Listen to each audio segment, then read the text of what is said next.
اگر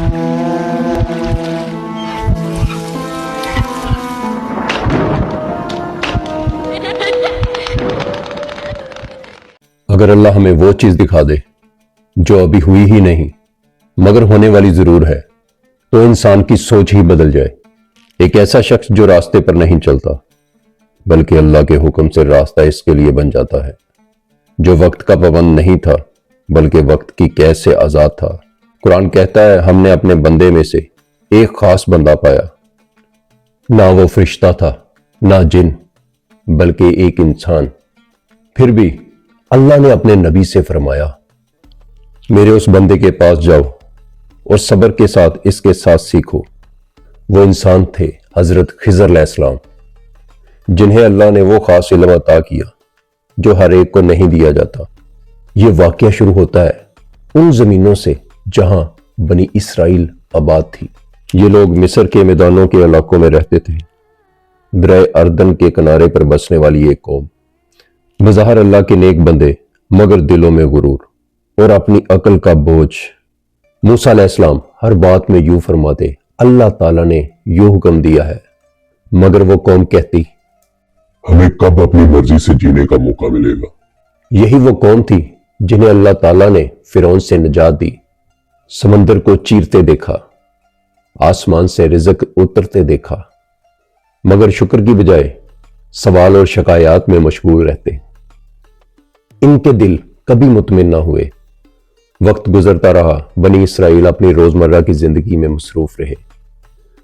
زمین اور سمندر کے درمیان بظاہر سب کچھ ٹھیک اور پرسکون تھا۔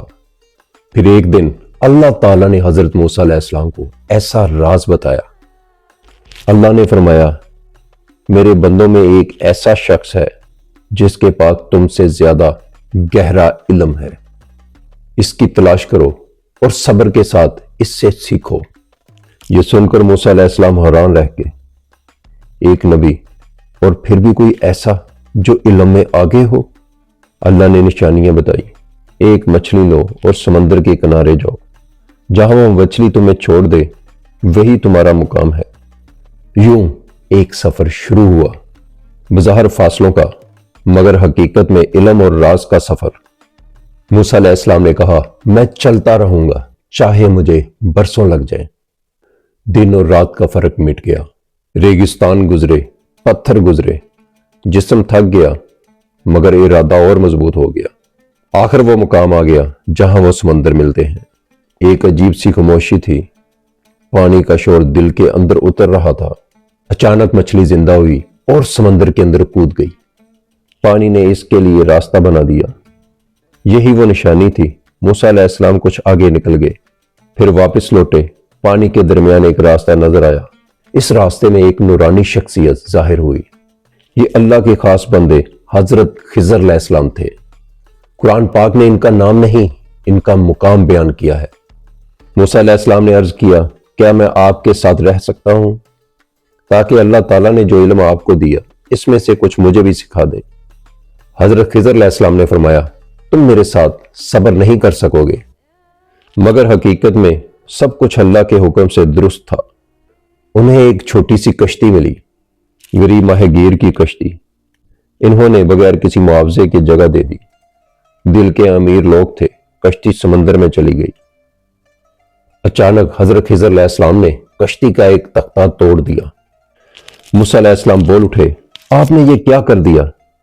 فرمایا کیا میں نے تمہیں نہیں کہا تھا تم صبر نہیں کر سکو گے؟ موسیٰ علیہ السلام نے معذرت کی۔ پھر ایک شہر آیا، ایک بچہ کھیل رہا تھا۔ حضرت خضر علیہ السلام نے اسے دیکھ کر اس کی جان لے لی۔ موسیٰ علیہ السلام تڑپ اٹھے، فرمایا کیا میں نے تمہیں نہیں کہا تھا؟ آگے ایک گاؤں آیا، لوگوں نے مہمان نوازی سے انکار کر دیا۔ ایک دیوار گرنے والی تھی، حضرت خضر علیہ السلام نے اس کو سیدھا کر دیا۔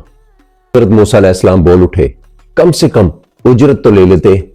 حضرت خضر علیہ السلام نے فرمایا بس اب تمہارے اور میرے راستے جدا جدا ہیں۔